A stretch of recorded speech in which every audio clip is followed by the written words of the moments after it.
கர்த்தருடைய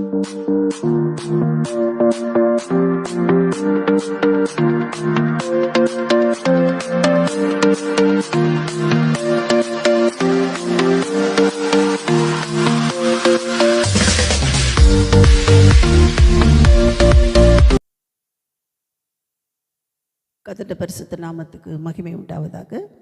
இந்த 33ஆம் சங்கீதம் அநேக காரியங்களை சொல்லுகிறது. அநேக தினம் தியானித்திருக்கிறோம். இதில் நாம் பார்க்கும்போது இதிலேயும் பாடும்படி ஒரு அழைப்பு கொடுக்கப்படுகிறது. நேர்த்தியாய் பாடும்படி அழைப்பு கொடுக்கப்படுகிறது.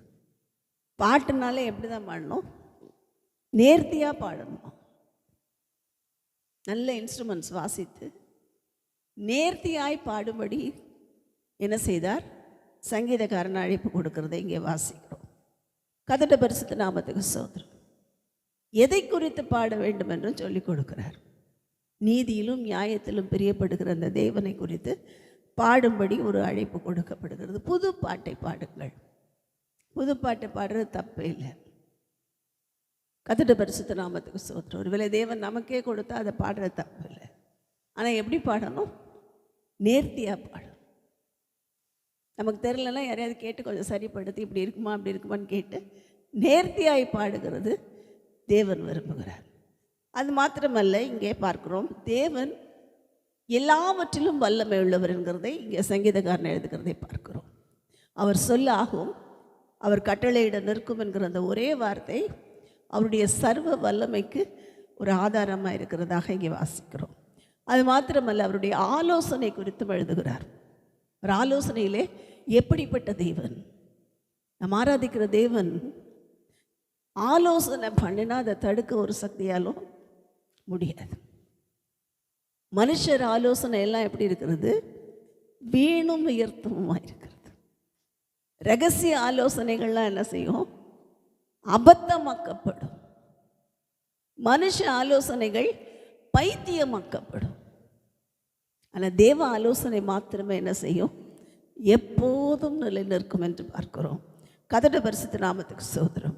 அது மாத்திரமல்ல, இங்கே நாம் இந்த நாளில் தியானிக்க போகிற முக்கியமான காரியம் என்னென்னு அதை மாத்திரம் நம்ம வாசிக்கலாம்.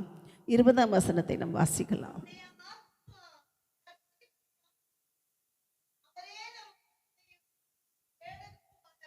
ஆமென். நம்முடைய ஆத்மா கர்த்தருக்கு காத்திருக்கிறது.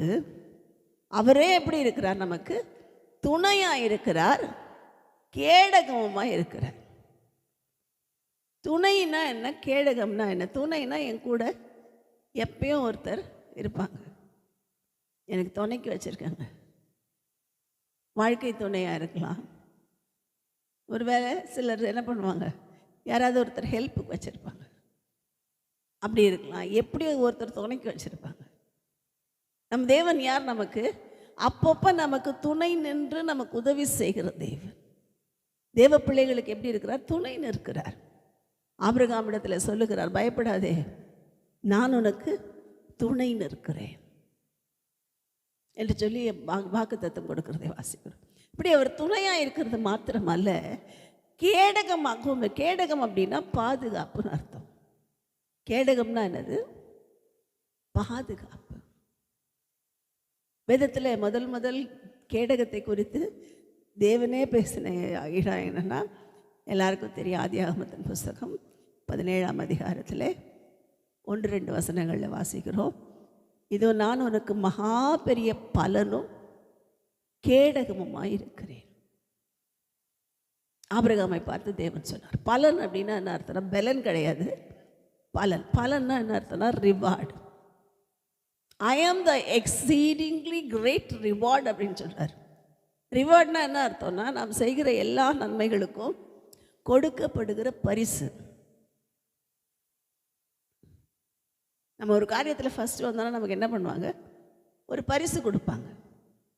ஸ்கூல்லையோ படிக்கிற காரியத்துலேயோ இல்லை வீட்லேயோ ஒரு பரிசு, ஒரு கிஃப்ட் கொடுப்பாங்க.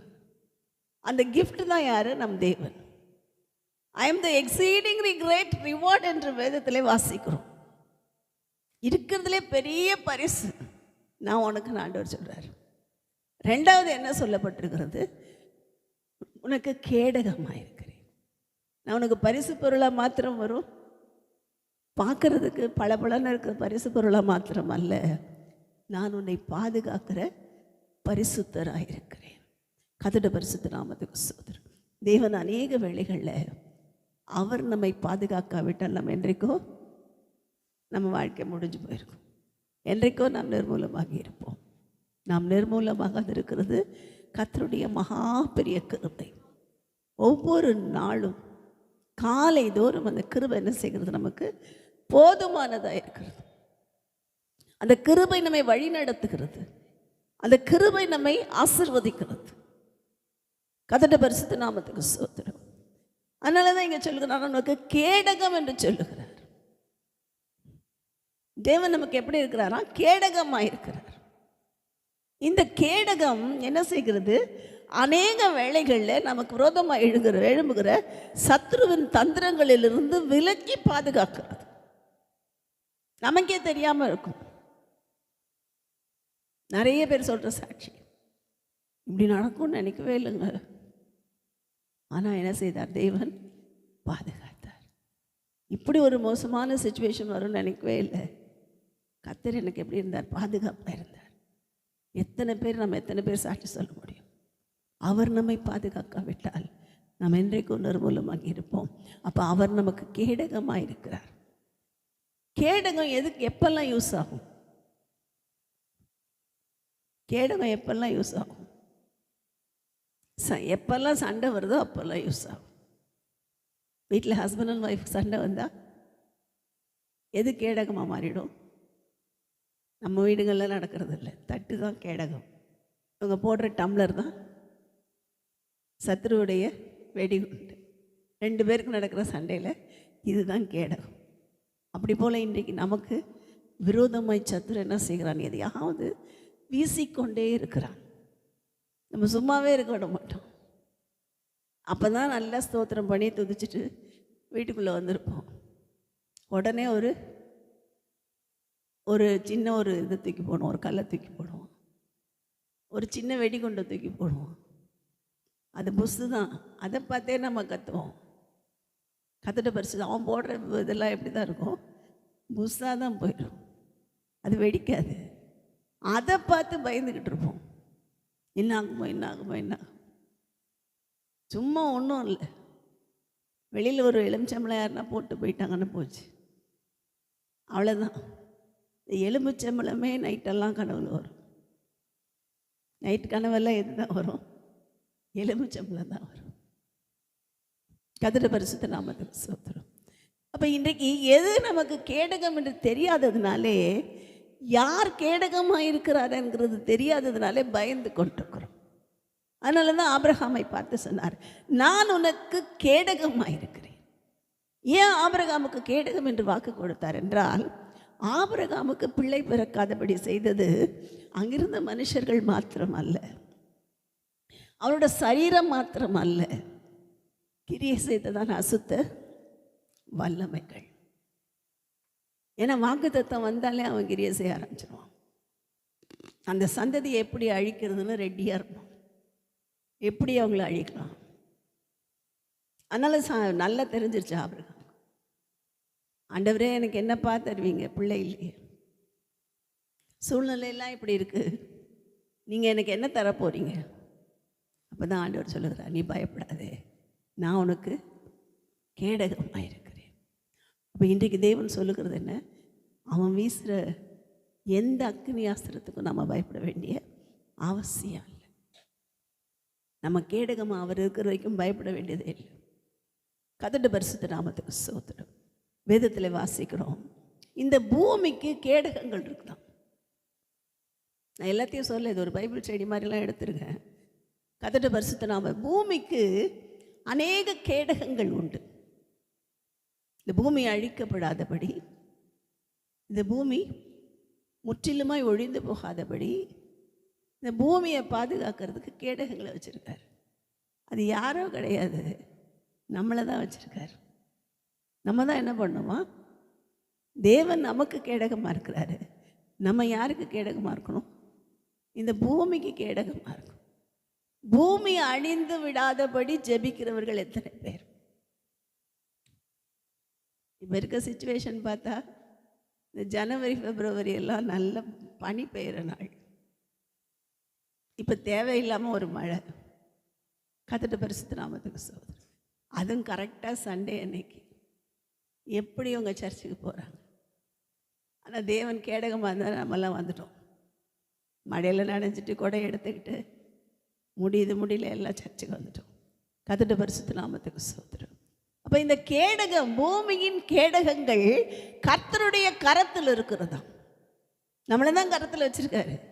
எதுக்காக வச்சிருக்கிறாரு? திறப்பில் நிற்கவும் சுவரை அடைக்கவும் நான் ஒருவனை தேடினேன், ஆனால் ஒருவனையும் காணேன் அப்படிங்கிறார். ஒருத்தர் கூட கிடைக்கலையா ஆண்டவருக்கு ஜெபம் பண்ணுறதுக்கு? ஜெபம் பண்ண ஆள் இருக்காங்க. டெலிஃபோன் ஜெபம் பண்ணுறதுக்கு 24 hours 24/7. இப்போ அதான் புது மாடல். 24/7 7 நாளும் 24 மணி நேரம் ஜெபம் பண்ண டெலிஃபோனில் ஆட்கள் இருக்கிறார்கள். உங்களுக்கு மந்திரக்கட்டா? நாங்கள் என்ன செய்வோம்? எங்கள் வீட்டுக்கு வாங்க, எங்கள் சபைக்கு வாங்க, உங்களுக்காக 7 நாள் ஜெபிப்போம், 7 நாளும் ஜெபிப்போம். அதுக்கு ஆள் இருக்கிறாங்க. கர்த்தருடைய பரிசுத்த நாமத்துக்கு ஸ்தோத்திரம். உங்கள் பிள்ளை பாஸ் பண்ணுறதுக்காக, மார்க் வாங்கிறதுக்காக நாங்கள் ஜெபிப்போம், வாங்க. கர்த்தருடைய பரிசுத்த நாமத்துக்கு இதுக்கெல்லாம் ஆள் நிறைய இருக்காங்க. இந்த ஜெபத்துக்கு ஆள் இருக்காங்க. திறப்பில் நிற்க எத்தனை பேர் உண்டு. கர்த்தருடைய பரிசுத்த நாமத்துக்கு ஸ்தோத்திரம். இதெல்லாம் உலக ஆசீர்வாதம். படிப்பு, வேலை, பிள்ளை எல்லாம் உலக தேவை.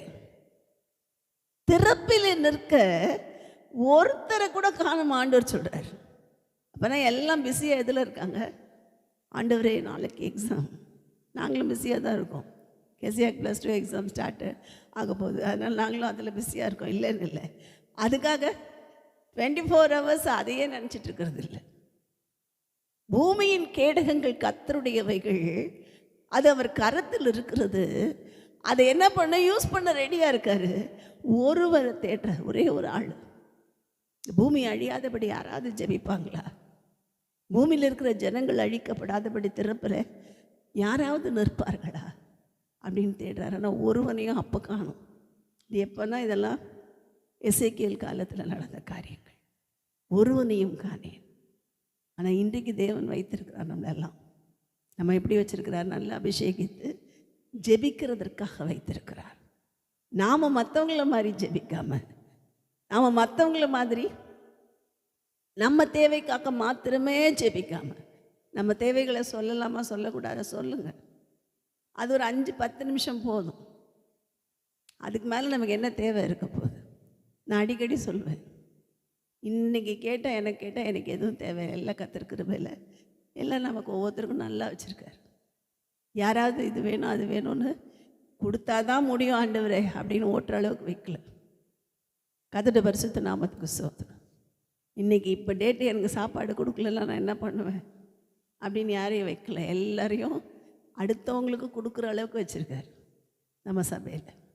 நம்ம சபை மாத்திரமல்ல, கர்த்தரோட பிள்ளைகளை அப்படி தான் வச்சுருக்காரு. அவங்களையும் ஆசீர்வதிக்கிறாரு, அடுத்தவங்களுக்கு கொடுக்கும்படியும் வைத்திருக்கிறார். ஆனால் ஒரே ஒரு காரியம்தான் இன்றைக்கு நம்ம சபையில் கர்த்தர் கேட்குறது. இந்த வருஷத்தில் நான் ஒருவனை தேடினேன், ஒருவனையும் காணேன். இந்த ஜெபத்துக்கு நம்ம ஒப்பு கொடுப்போம். ஆண்டவரே, அந்த ஒருவனாய் ஒருத்தியாய் நான் இருக்க எனக்கு உதவி செய்யும். திறப்பில் நிற்க எனக்கு உதவி செய்யும். சுவரை அடைக்க எனக்கு உதவி செய்யும். பார்க்குறோம், ஜப்பானில் சுனாமி, திடீர்னு ஒரு பெரிய போராட்டம். ஒவ்வொரு இடத்துல திடீர்னு போராட்டம், நிலநடுக்கம், திடீர்னு அதிகமான மழை. தமிழ்நாடு ஆடிக்கிட்டு இருக்கு, என்ன ஆக போகுதுன்ற அளவுக்கு. இதுக்காக எல்லாம் நாம் ஜெபிக்கும்போது மனம் இறங்கும் தேவன், பூமியின் கேடகங்களாய் நம்மை வைத்திருக்கிற கர்த்தர். நம்முடைய ஜெபங்கள் இந்த பூமி அப்படியே கேடகமாக பாதுகாக்குமா. கர்த்தருடைய பரிசுத்த நாமத்துக்கு ஸ்தோத்திரம். அங்கே ஒருத்தர் ஜெபம் பண்ணிட்டு இருக்காங்க பார், அதில் தான் இது நிற்கிது அப்படின்னு சொல்கிற அளவுக்கு நம்முடைய ஜெபங்கள் பாதுகாப்பை கொடுக்கும். நம்முடைய ஜெபங்கள் அழிவை தடுத்து நிறுத்தும். நம்முடைய ஜெபங்கள் அழிவை குறைக்கும். கர்த்தருடைய பரிசுத்த நாமத்துக்கு ஸ்தோத்திரம். அப்போ இன்றைக்கு நாம் என்ன செய்ய வேண்டும்? அதுக்காக ஒப்பு கொடுக்கணும். அப்போ நான் ஆண்டவரே அந்த கேடகமாய் நான் இருக்க எனக்கு உதவி செய்யும். இந்த கேடகத்துக்குள் என்னை மறைத்து கொண்டு நான் கேடகமாக இருக்க எனக்கு உதவி செய்யும். நீர் எப்படி எங்களை பாதுகாக்கிறீரோ நாங்களும் எங்களுடையவர்களை எங்களுக்குரியவர்களை பாதுகாத்து கொள்ள கிருபை தாரும் என்று ஒப்பு கொடுப்போம். கர்த்தர் கொடுத்த இந்த வாக்குத்தத்தத்தின்படியே கர்த்தர் தாமே என்ன செய்வாராக? நம்மை பூமியின் கேடகங்களாய் அழிவை தடுக்கிறவர்களாய் வைப்பாராக. நீங்கள் பூமிக்கு கேடகமாக இருக்கிறீர்கள்னு சொன்னால் நம்மளை கேடகமாக தான் வைப்பார். உப்பாக இருக்கிறீங்கன்னா உப்பு தான், ஒரு டேஸ்ட். அந்த உப்பு வந்தால் தான் டேஸ்ட்டே வரும். அப்படி போல் நாம் இந்த நாளில் நம்மை அர்ப்பணிப்போம். கர்த்தர் நம்மை பயன்படுத்தி நம்மை ஆசீர்வதிப்பாராக. ஆமென்.